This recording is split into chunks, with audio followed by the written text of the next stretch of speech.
Kapan waktu yang tepat untuk investasi? Jangan nekat kalau belum siap. Kalian pernah nggak ngerasa ketinggalan zaman cuman karena belum investasi? Scroll TikTok, ada orang yang bilang cuan 300% dari kripto. Buka YouTube, ada yang cerita, beli saham ini sekarang sudah pensiun muda. Masuk Twitter, orang bahas reksadana, robot trading, sampai NFT dan Web3. Dan tanpa sadar, kalian mulai mikir, wah, saya harus investasi nih, biar nggak ketinggalan kereta. Tapi, nggak semua kereta itu menuju tempat yang benar. Ada kereta yang memang cepat, tapi ujungnya jurang. Dan banyak banget anak muda sekarang yang naik kereta itu. Ikut investasi tanpa paham apa-apa. Cuman karena FOMO. Cuman karena lihat influencer yang sukses. Padahal itu cuma setengah dari cerita mereka. So, kali ini kita akan bahas tuntas tentang kapan waktu yang tepat untuk mulai investasi. Karena faktanya, investasi itu bukan soal cepat-cepat, tapi soal siap atau enggak. Dan video ini bukan untuk kalian yang mau nekat dan berharap hoki. Video ini dibuat untuk kalian yang mau membangun pondasi yang kuat, yang pengen kaya bukan karena hoki, tapi karena ngerti strateginya. Tapi sebelum masuk ke materi, kalian juga harus tahu bahwa ide video ini bukan tiba-tiba muncul dari langit. Saya udah lama perhatiin banyak kreator yang ngomongin soal kebebasan finansial lewat investasi.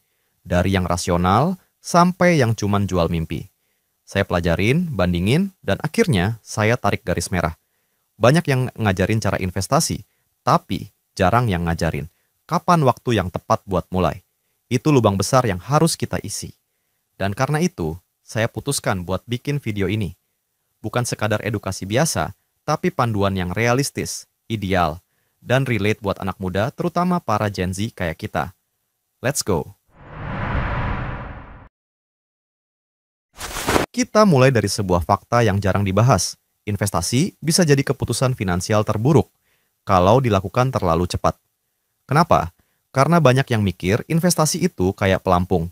Padahal kalau kalian belum bisa berenang, pelampung pun nggak akan nyelamatin. Investasi itu bukan penyelamat, investasi itu alat. Dan alat itu cuma berguna kalau kalian tahu cara pakainya. Bayangin kalian dikasih alat bedah mahal, tapi kalian bukan dokter. Apa yang terjadi? Bukannya nolongin orang, malah bisa bunuh orang. Sama halnya dengan investasi. Kalian punya uang 1 juta, ikut kripto karena temen bilang cuan banget. Terus loss 80% karena ternyata kalian nggak ngerti volatilitas. Atau lebih parah lagi investasi dari duit darurat atau bahkan dari utang. Dan ketika harga turun kalian panik, kalian jual rugi, kalian nyalahin market. Padahal bukan marketnya yang salah. Yang salah adalah kalian belum siap. Jadi, balik lagi ke pertanyaannya. Kapan seseorang bisa dibilang siap untuk investasi? Dan ini bukan cuma soal punya uang lebih ya. Karena banyak orang yang ngerasa punya uang lebih, padahal sebenarnya cash flow mereka masih bocor, utang konsumtif menumpuk, dan dana darurat pun belum aman. Itu sama aja kayak kalian nyetir mobil mewah, tapi remnya blong. Makanya, saya bakal bimbing kalian naik tangga investasi satu persatu. Bukan berdasarkan motivasi semata, tapi logika. Dan semua tangga ini disusun secara runtut dan saling terkait. Inilah cara kita ngecek, apakah kalian sudah benar-benar siap untuk investasi, atau masih harus ngebenerin pondasi dulu. Bayangkan kalian mau bangun rumah. Hal pertama yang dibangun itu bukan tembok, bukan atap, tapi pondasi. Sama dengan finansial. Kalau pondasi kalian rapuh, mau investasi sehebat apapun, ujung-ujungnya bisa roboh juga. Nah, di bagian ini kita bahas tangga investasinya. Sebuah roadmap realistis dan terstruktur untuk tahu kapan waktu yang tepat untuk investasi dengan risiko terkontrol, berdasarkan kondisi finansial kalian sekarang. Tangga pertama, cash flow positif. Kalau pengeluaran kalian lebih besar dari pemasukan, jangan mimpi investasi. Logikanya simple, kalian nggak bisa investasi dari uang yang nggak ada. Jadi, tugas utama di tangga pertama ini adalah pastikan pemasukan lebih besar daripada pengeluaran secara konsisten setiap bulan. Kalau sekarang masih defisit atau mepet banget, berarti bukan waktunya investasi, tapi waktunya perbaiki arus kas. Gimana caranya? Bisa mulai dari tambah pemasukan, entah itu freelance, jualan, part-time, atau tekan pengeluaran dengan lebih sadar gaya hidup dan kontrol impuls belanja. Kedua, budgeting dan kesadaran finansial. Punya cash flow positif, tapi nggak ngerti uang kalian lari kemana? Bahaya. Makanya di tangga kedua, kalian harus melek angka. bikin budget bulanan. Tahu persis berapa kebutuhan pokok, berapa untuk keinginan, berapa yang bisa ditabung. Nggak harus pakai aplikasi mahal, pakai Google Sheet pun cukup. Karena di dunia nyata, kaya itu bukan hanya soal berapa yang kalian hasilkan, tapi juga berapa yang kalian simpan dan kelola. Ketiga, bebas dari utang konsumtif. Investasi itu nggak akan bisa ngalahin bunga utang kartu kredit atau pay later. Jadi sebelum kalian invest, pastikan utang konsumtif beres dulu. Bukan berarti nggak boleh utang sama sekali, tapi beda antara utang produktif kayak cicilan usaha dengan utang buat gaya hidup. Kalau kalian masih cicil HP 5 juta demi gaya hidup, lalu sok ikut investasi biar terlihat pintar secara finansial, percayalah, kalian sedang menyabotase diri sendiri secara perlahan. Keempat, punya dana darurat. Ini yang paling sering dilangkahi. Orang sering mikir, daripada uang nganggur, mending investasikan. Padahal, dana darurat bukan uang nganggur. Itu pelindung kalian dari kejadian tak terduga. Entah karena sakit, kehilangan kerja, laptop rusak, atau lainnya. Berapa jumlah idealnya? Minimal 3 bulan pengeluaran untuk yang masih single dan punya penghasilan tetap. 6 bulan kalau kerja freelance. Atau bisa lebih dari itu kalau kalian punya tanggungan. Dan simpanlah dana darurat di tempat yang liquid dan aman, seperti rekening bank terpisah atau e-wallet. 5. Literasi investasi. Nah, ini yang jadi jebakan banyak orang. Udah punya duit, udah nggak punya utang, langsung masuk ke saham, kripto, P2P lending, bahkan ikut robot trading. Padahal pertanyaannya, apakah kalian udah ngerti produknya? Udah tahu resikonya? Udah riset sendiri? Kalau belum, stop. Karena investasi bukan arena spekulasi. Kalian bukan main dadu, kalian menaruh masa depan di situ. Makanya sebelum melangkah, belajar dulu, baca buku, tonton video, pahami produk yang kalian mau pilih. Kalau kalian nggak ngerti cara kerja suatu instrumen, jangan sentuh dulu. Karena kalau kalian nggak bisa jelasin kenapa kalian beli sebuah aset, maka kalian juga nggak akan tahu kapan harus jual. Keenam, ready to invest. Setelah semua tangga tadi aman, barulah kalian siap naik ke tangga keenam, mulai investasi. Tapi ini bukan akhir. Ini justru awal dari perjalanan panjang. Di tahap ini, kalian bisa mulai dari instrumen yang risikonya rendah tapi tetap berkembang. Misalnya seperti reksadana pasar uang, obligasi negara, emas digital. Kalau sudah makin paham, baru masuk ke yang lebih volatile seperti saham, kripto, P2P lending, dan lainnya. Tapi ingat, masuk pelan-pelan, jangan FOMO. Jangan semua dimasukin sekaligus. Jadi bisa disimpulkan bahwa investasi itu dilakukan bukan ketika uang kalian masih tarik ulur untuk kebutuhan dasar, tapi justru ketika uang kalian sudah nganggur dan kalian bingung mau dikemanain.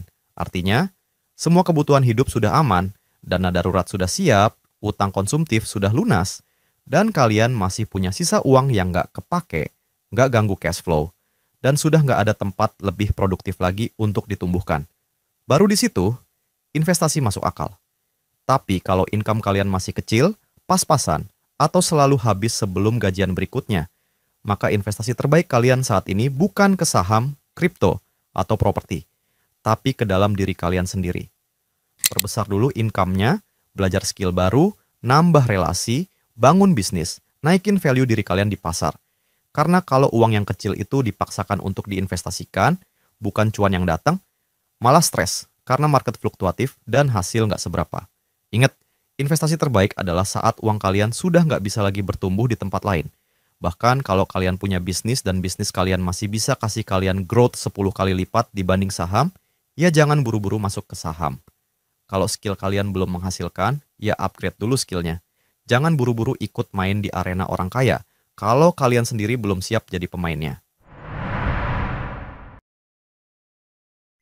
Kenapa lambat tapi selamat adalah strategi terbaik? Sekarang, coba jujur sama diri sendiri. Berapa banyak dari kalian yang pernah investasi cuman karena ikut-ikutan teman? Masuk ke saham atau kripto cuman karena lihat influencer ngomong cuan gede? Atau bahkan gabung grup yang katanya akses robot cuan auto profit? Kalau iya, kalian nggak sendirian. Karena anak muda sekarang hidup di era paling rawan manipulasi finansial. Informasi berlimpah, tapi kesadaran rendah. Kesalahan pertama, semakin cepat investasi, semakin kaya. Salah besar. Yang benar adalah semakin tepat waktunya, semakin aman hasilnya. Orang yang mulai investasi saat cash flow-nya minus, utangnya numpuk, dan belum mengerti apa-apa, justru punya risiko lebih tinggi untuk bangkrut. Investasi itu bukan lomba cepat-cepatan, tapi maraton jangka panjang. Dan kalian butuh stamina, bukan kecepatan semata. 2. Ngira investasi itu jalan pintas menuju kaya.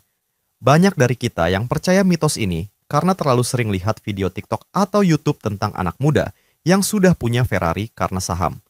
Tapi yang kalian gak lihat adalah berapa banyak yang rugi dan gak cerita. Berapa lama orang itu belajar sebelum akhirnya cuan, atau bisa jadi itu cuman gimmick marketing. Fakta yang sebenarnya, jadi kayak lewat investasi itu mungkin, tapi nggak instan. Bahkan Warren Buffett pun butuh puluhan tahun untuk jadi kaya dari saham. Dan dia salah satu investor paling jenius di dunia. 3. Terlalu percaya influencer finansial. Ini agak sensitif, tapi harus diomongin. Banyak influencer yang terlihat expert, tapi ternyata cuma dibayar untuk endorse robot trading, nggak punya latar belakang finansial, atau bahkan ikut skema Ponzi. Dan celakanya, yang jadi korban biasanya anak muda yang FOMO, nggak enak nolak ajakan teman, atau tergiur janji cuan auto. Makanya penting untuk nggak asal percaya, meskipun yang ngomong punya jutaan followers. Edukasi itu tanggung jawab pribadi. Jangan pasrahkan masa depan finansial kalian ke orang asing di internet. 4. Gak punya tujuan investasi yang jelas. Kalau ditanya, tujuan kalian investasi apa sih? Banyak yang jawab, ya biar cuan aja. Coba ubah mindsetnya.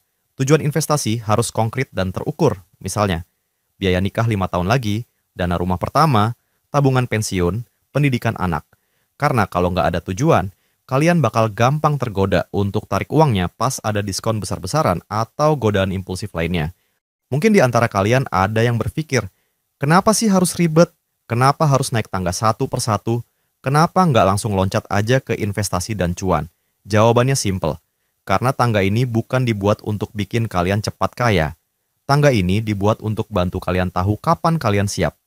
Tangga investasi ini ibarat GPS, bukan untuk ngebut, tapi untuk nunjukin posisi kalian sekarang, supaya kalian nggak nyasar. Nggak nekat naik ke level yang belum siap kalian tempuh. Kita tahu, di luar sana banyak banget narasi yang seolah-olah bilang, berani aja dulu. Resiko adalah jalan menuju kekayaan. Dan ya, kita nggak akan bilang itu salah. Tapi kalian harus tahu, yang berhasil itu 1 dari 1000. Kalian nggak lihat berapa banyak yang bangkrut karena ikut-ikutan tanpa ilmu. Kalau kalian tetap nekat, itu pilihan. Tapi kita di sini bicara untuk kalian yang ingin membangun keamanan jangka panjang, bukan kayak mendadak dan jatuh cepat. Video ini dibuat untuk kalian yang ingin sukses tanpa kehilangan akal sehat dan bisa mengatur risiko dengan bijak. Bukan menukar masa depan demi viral sesaat. Karena kebanyakan orang gagal dalam investasi bukan karena nggak cukup modal, tapi karena nggak tahu kapan mereka udah siap atau belum. Mereka lompat ke investasi padahal utang konsumtif masih numpuk, padahal cash flow masih bocor, padahal dana darurat belum ada. Akhirnya, begitu investasi rugi dikit, langsung panik, langsung tarik dana, langsung trauma. Itulah kenapa kita bikin tangga investasi ini. Bukan untuk nahan kalian jadi kaya, tapi supaya kalian bisa naik ke atas dengan kaki yang kuat. Investasi itu bukan hanya tentang nekat, tapi tentang seberapa siap mental dan keuangan kalian untuk menanggung risikonya. Kalau kalian ingin minimize risiko dan gak ingin jadi korban tren buta investasi, maka jalan satu-satunya adalah naik tangga investasi satu persatu. Itu sebabnya edukasi ini penting bukan untuk menakut-nakuti, tapi untuk menyelamatkan kalian dari jebakan-jebakan yang bisa menguras tabungan dan harapan. Jadi, kalau kalian lagi ada di tangga 1, 2, atau 3, itu bukan berarti kalian gagal. Itu artinya kalian sedang membangun pondasi. Dan pondasi yang kuat akan tahan guncangan besar di atas. So guys, dalam investasi lambat itu bukan berarti kalah, tapi justru aman dan realistis. Kalau belum mampu investasi dengan uang, mulailah dari investasi leher ke atas. Sekarang mungkin ada dari kalian yang berpikir, tapi saya belum punya duit buat investasi. Tenang, nggak semua investasi harus mulai dari uang. Kalau kalian belum bisa investasi dari dompet, maka mulailah investasi dari kepala. Investasi leher ke atas, itu istilah untuk investasi ke diri sendiri. Baca buku, dengerin podcast finansial, nonton video edukasi, belajar skill baru, pahami cara kerja uang. Karena fakta yang banyak dilupain adalah, orang kaya itu bisa kehilangan uang, tapi nggak kehilangan pengetahuan. Dan pengetahuan itulah yang bikin mereka bisa bangkit lagi. Karena investasi yang paling aman adalah investasi yang nggak bisa dicuri siapapun, yaitu ilmu. Jadi kalau kalian merasa belum punya cukup uang untuk mulai, jangan khawatir. Kalian belum terlambat, kalian cuma lagi ada di fase menanam pondasi. Dan pondasi yang kokoh akan bikin bangunan masa depan kalian berdiri lebih kuat. Kita memang hidup di era di mana semuanya serba instan. Makanan, hiburan, bahkan ekspektasi sukses. Tapi finansial bukan bagian dari hal yang bisa diburu-buru. Yang kalian bangun bukan cuma portofolio, tapi sistem finansial pribadi yang kokoh dan tahan guncangan. Kalau kalian benar-benar mau kaya, tapi bukan kaya hari ini lalu miskin besok, maka satu-satunya jalan adalah naik tangga satu persatu. Nggak usah minder lihat orang lain udah investasi duluan. Lebih baik jadi orang yang telat mulai tapi selamat, daripada jadi yang duluan mulai tapi akhirnya tumbang. Jadi, jangan investasi karena FOMO. Investasilah karena kalian sudah siap. Dan kalau kalian belum siap, maka edukasi adalah investasi pertama yang paling bijak kalian lakukan. Saya Cuan Gen Z untuk Gen Z Education.